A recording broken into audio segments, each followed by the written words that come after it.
The village of Ijebu was known for its lush forests and whispered legends, but no story was as strange as the one about Maria, the beautiful girl with eyes like molten gold and a loneliness that clung to her like the evening mist. She lived on the edge of the village, where the trees grew thick and the elders warned children not to wander after sunset. It was there, at that dangerous hour between day and night, that he first appeared, a man so handsome, the villagers would have sworn he was carved from moonlight itself. He came only at dusk, materializing from the shadows like a dream, his voice smooth as honey palm wine yet carrying an eerie chill that made even the fireflies still their glow. Maria, who had spent years aching for a love the village boys could never give her, was spellbound. He spoke in riddles that curled around her heart, promising her a life beyond the dirt paths and hungry stares of Ijebu. His fingers, when they brushed hers, were cold, unnaturally so, but his words burned with a passion that made her forget the warning prickle at the back of her neck. "You are the son that my knight has been waiting for," he murmured, and Maria, who had never been called anything but orphan or burden, felt her resolve crumble. The village gossips hissed when they saw her sneaking away to meet him, their superstitions bubbling into warnings. Men who won't step into sunlight are not men at all. But Maria was too far gone, lured by his gifts, a necklace of cowrie shells that hummed against her skin, a comb that untangled her knots without touch. Then came the night he cupped her face and said the words that sealed her fate. "Let me take you as my wife. Let me give you a palace where you'll never be lonely again." And Maria, who had spent her life drowning in silence, said yes without asking why his breath smelled like wet earth or why his shadow moved on its own. Little did she know, he wasn't just strange. He wasn't alive. The night of the wedding arrived under a moon so thin it looked like a claw mark in the sky, and the air hummed with the kind of silence that comes before a storm. The stranger, now Maria's betrothed, had insisted on a midnight ceremony deep in the grove where the ancient Iroko trees stood sentinel, their roots twisting like serpents in the dark. He had dismissed all tradition. No kinsmen, no drummers, no laughter, just Maria and her hastily stitched bridal indigo, the cold press of his fingers around hers, and the watchful eyes of unseen things rustling in the undergrowth. Only her grandmother, Mama Femi, dared to follow them, her voice a cracked whisper of warning as she clutched Maria's wrist with hands that trembled not from age, but from fear. "This is not a marriage, child. Men who wed at midnight do not seek wives, they seek vessels." But Maria, dizzy with the promise of escape, of silks and jewels, and a love that would banish her loneliness forever, shook her off with a laugh that sounded too sharp, too bright for the gathering dark. "You're just jealous," she hissed, though her stomach knotted at the way the stranger's smile stretched, slow and deliberate, like a predator savoring the chase. The ceremony was a blur of hissed incantations that curled like smoke into the air, of a ring slipped onto her finger that burned with unnatural cold. When the stranger, her husband now, pressed his lips to hers, she tasted damp soil and something metallic, like blood left to rust. Then, just as the priestess, a hunched figure Maria didn't recognize, her eyes milky with cataracts, declared them bound, the candles flared, not brighter, but black, their flames snuffing out one by one as if swallowed by an invisible mouth. In that sudden, suffocating dark, Maria felt it, a hot, rhythmic gust against her neck, too measured to be wind. Breathing. As the final vow was spoken, the candles blew out, not from wind, but from something breathing. The mansion stood at the edge of the forgotten woods, its once grand columns now choked by creeping vines, its towering doors groaning open like the jaws of some great beast as Maria stepped across the threshold for the first time as a bride, her heart pounding not with joy, but with a dawning unease that slithered up her spine like a serpent. Her husband, whose name she realized with a start she had never learned, had carried her over the threshold with unsettling strength, his arms rigid as carved wood, his breath unnaturally cool against her neck as he whispered promises of a paradise built just for her. But the house that greeted them was no paradise. It was a tomb draped in silk, its halls lined with dust-covered finery that crumbled at the slightest touch, its air thick with the scent of dried herbs and something darker, something metallic that clung to the back of her throat. That first night, as she lay beside him in a bed too large, too cold, she noticed how still he was, how his chest did not rise and fall with breath, how his skin, when she dared to brush it with her fingertips, felt not like flesh but like parchment stretched over stone. And then, just as the first pale light of dawn crept through the moth-eaten curtains, he was gone, vanishing without a sound, leaving behind only a depression in the mattress and a lingering chill that seeped into her bones. For hours she wandered the hollow halls, her bare feet whispering against warped floorboards, her voice calling out for him even as the house swallowed her words whole, until at last she found it. A door at the end of the uppermost hallway, its wood blackened with age, its handle slick with something sticky that coated her fingers like sap when she touched it. It was locked, of course, but the key hung just above it, rusted and jagged, as if placed there for her to find, as if she were expected. The lock gave way with a scream of corroded metal, and the door swung inward to reveal a room bathed in the ghostly glow of a single, guttering candle, its walls lined with portraits, dozens of them, each framed in tarnished silver, each depicting a woman with Maria's face, her eyes, her lips, her proud cheekbones, but each subtly wrong, their expressions twisted in silent screams, their fingers clawing at the edges of their canvases as if trying to escape. Her breath came in ragged gasps as she stumbled from one to the next, her reflection staring back at her from 100 angles, each more horrifying than the last, until she reached the final portrait at the room's far end, a masterpiece of agony, the woman's mouth open in a soundless wail, her hands pressed against the surface as if trapped behind glass.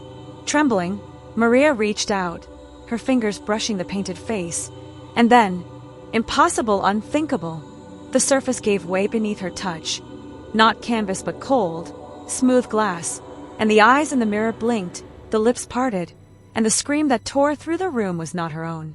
The last portrait wasn't a painting. It was a mirror, and it screamed when she touched it. The scream still echoed in Maria's skull as she fled through the pre-dawn forest, her bare feet torn by thorns and roots, her bridal gown snagging on branches like skeletal fingers trying to drag her back to that cursed house, back to him. The village elders had always warned that the woods were alive with spirits, but she had laughed at their superstitions, too proud, too desperate for escape to listen. Now, as the first light of morning bled through the trees, she ran not like a woman but like prey, her breath ragged, her heart a wild drum against her ribs, until at last she collapsed at the foot of her grandmother's hut, her fists pounding against the sun-bleached door until the old woman yanked it open, her face hardening. From surprise to grim understanding the moment, she saw Maria's hollow eyes and the shadow clinging to her like a second skin. "You went with him," Mama Femi whispered, not a question but an accusation, her gnarled hands pulling Maria inside as if the dawn itself might betray them. The hut smelled of dried herbs and burned offerings, the air thick with the weight of secrets, and Maria choked out the story between sobs, the midnight wedding, the decaying mansion, the portraits, the mirror, and with each word, her grandmother's face grew darker, her lips moving in silent prayer until at last she seized Maria's shoulders, her voice a blade of ice. "You married an Egbere, a spirit who weds women, then consumes their souls." The word hung between them, rotten and final, and Maria recoiled as her grandmother spat into the fire, the flames hissing like a curse. "They are older than the stones, these ones," Mama Femi continued, her eyes reflecting the ember's glow. "They take the form of beautiful men, whispering promises of love and wealth, but their brides are just vessels, their beauty drained like wine until nothing is left but a hollow shell." Another portrait for his collection. Maria's stomach twisted as she remembered the women in the frames, their faces her own, their mouths open in endless screams. "Then I'm already dead," she whispered, but her grandmother's grip tightened, her nails biting into Maria's skin. "No," she hissed. "The Egbere is powerful, but not invincible. His power breaks if you say his true name, and I know it." From the folds of her threadbare shawl, Mama Femi produced a sliver of parchment, its edges charred as if rescued from a fire, and pressed it into Maria's palm. The name scrawled there was ancient, its letters jagged like claws, and just tracing them with her finger made the air hum with something primal. "Speak it to his face, and he will be bound to your will," her grandmother murmured, but then her voice dropped lower, her eyes darting to the door as if the walls themselves might be listening. "But child, You must never say it aloud until the moment you face him." "Never." Maria nodded, folding the parchment into her clenched fist, already imagining the moment she would watch fear flicker in those two perfect eyes. But then her grandmother leaned closer, her next words slithering into Maria's ear like a snake. There was just one problem. He could hear his name being spoken anywhere. Outside, the wind died abruptly, as if the world itself had held its breath. And in the silence, Maria heard it, a whisper, faint but unmistakable, slithering through the cracks in the hut's walls. Maria. Her name, but not in her grandmother's voice. Not in any human voice at all. The journey back to the decaying mansion was a funeral march, each step heavier than the last as Maria retraced her path through the whispering forest, her grandmother's warning coiled tight around her heart like a noose. He could hear his name spoken anywhere, and so she did not whisper it, did not even mouth the cursed syllables as she clutched the charred parchment in her fist, her mind spinning with the terrible knowledge that the moment she spoke the name aloud, he would know, he would come. And if she wasn't staring directly into his eyes when she did, she would be just another hollowed-out portrait in his collection. The mansion loomed before her, its broken windows like empty eye sockets watching her return, the vines crawling up its walls twitching as if alive as she pushed open the creaking door and stepped back into the suffocating darkness, her skin prickling with the weight of unseen eyes. He was waiting for her in the grand hall, his too perfect face a mask of calm, but his fingers, long and cold, drummed against the arm of his chair in a rhythm that matched no heartbeat, his head tilting like a predator sniffing the air for fear. "You left without telling me, wife," he murmured, his voice honey-smooth but laced with something darker, something that made the shadows in the corners of the room stir. Maria forced a smile, her lips stretching over teeth she wanted to bear in a snarl, and dropped to her knees before him like a penitent, her voice a trembling whisper. "Forgive me, husband. I was frightened by the house, by the silence. I ran like a foolish child." She let a tear slip down her cheek, her body trembling with manufactured shame, and watched as his expression shifted, suspicion softening to smug satisfaction, his hand lifting to stroke her hair with fingers that felt like dead branches.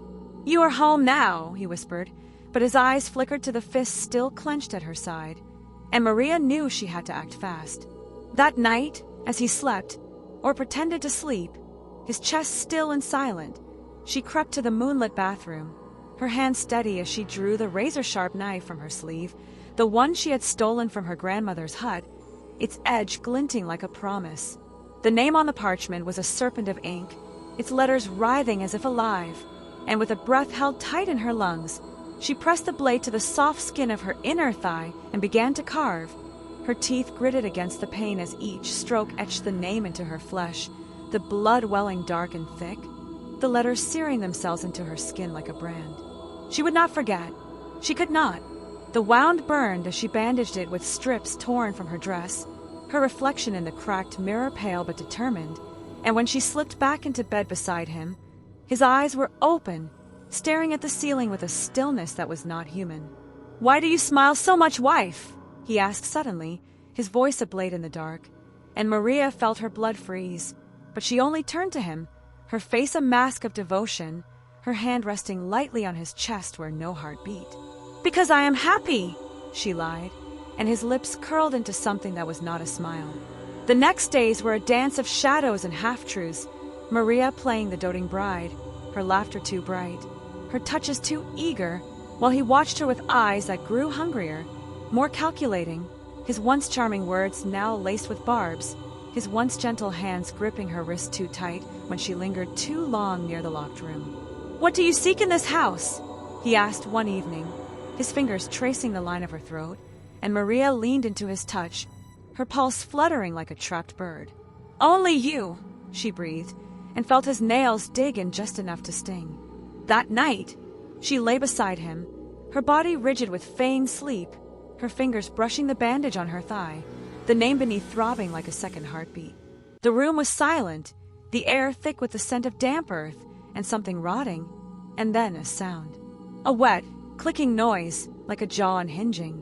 Slowly, so slowly, she cracked open her eyes to see him looming over her, his mouth stretched wider than any human should be, his teeth glinting like needles in the moonlight, his breath a rancid gust against her face as he leaned closer, closer to feed. That night, he opened his mouth to feed, but she spoke first. The name tore from Maria's lips like a thunderclap, the syllables, carved into her flesh and seared into her soul, unleashing a force that cracked the air like brittle bone.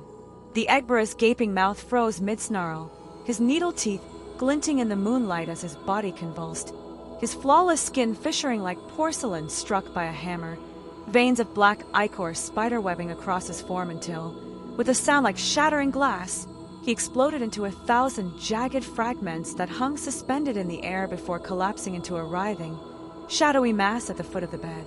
"Pee, please!" The thing gurgled, its voice no longer honey-smooth but a wet, broken thing. Its once beautiful features now a grotesque mosaic struggling to reform. Mercy, wife. But Maria was already standing, her bloody thigh stinging as she loomed over him, her shadow swallowing his trembling form, her voice colder than his touch had ever been. "You called me vessel, but now you are the empty one." With a flick of her wrist, she pointed to the ornate mirror across the room, the same one that had screamed beneath her touch, and uttered the name again, watching with grim satisfaction as the creature's essence ripped apart like smoke in a gale, howling as it was sucked into the glass, his shrieks fading to muffled thumps as his face pressed against the other side of the mirror, his hands clawing uselessly at the unbreakable surface. "Now you will fear me," she whispered, trailing a finger down the mirror's frame, smiling as his hollow eyes widened in terror. And in the weeks that followed, the village whispered of the handsome stranger who had vanished without a trace, of the strange young widow who now lived alone in the decaying mansion at the edge of the woods, her beauty more radiant than ever, her laughter ringing through the market as she bought silks and spices with coins that smelled faintly of grave soil. But only Maria knew the truth, that when the moon was high, she would stand before the mirror in the locked room, her reflection smiling back as the thing trapped inside wept soundlessly, his fingernails leaving bloody streaks on the glass. The village whispered of the man who vanished, but only Maria knew he was still in the house, trapped in the mirror. Years melted like candle wax in Maria's mansion, yet the villagers' whispers only grew louder. How the widow's beauty never faded, how her laughter carried the same youthful chime as the day she'd buried a husband no one ever saw. The rumors lured travelers like moths to a flame, their curiosity piqued by tales of the ageless woman in the house where shadows moved on their own. And on this night, another fool arrived, a merchant with gold rings and hungry eyes, his charm as polished as the silver buttons on his coat, his gaze lingering too long on the rubies at Maria's throat as she welcomed him with a goblet of wine darker than blood. "They say you've lived here alone for decades," he mused, fingers brushing hers as he took the cup, his smile not noticing how the fireplace flames bent away from her, how the portraits lining the hall seemed to track his movements with hollow stares. Maria's lips curled as she settled into her throne-like chair, her gown pooling like liquid shadow around her, her voice a velvet knife. "Tell me, do you believe in ghosts?" The merchant laughed, the sound too loud in the suffocating silence, and launched into a boast about how he feared nothing. Not spirits, not legends, certainly not some lonely widow, as he drained his wine in one gulp, failing to see the way Maria's reflection in the window behind him didn't move when she did, how her eyes in the glass burned black as the Egbere's had all those years ago. "I've met men like you before," she sighed, rising to refill his cup, her fingers trailing along the wall as she passed the hallway mirror. The one the merchant hadn't noticed was fogged with breath not his own, the one that shuddered as she whispered, "Hungry," under her breath. The merchant's chuckle died as a sudden chill gripped the room, his gold rings tarnishing in seconds, his skin paling as the wine in his belly turned to lead. He turned toward the hallway mirror, just as the glass misted over with a breath it shouldn't have been able to take, the surface rippling like water as something pressed against it from within, skeletal fingers curling into view. The mirror in the hallway rattled. It remembered what happened to the last man who asked that question. Thanks for watching. See you in the next video.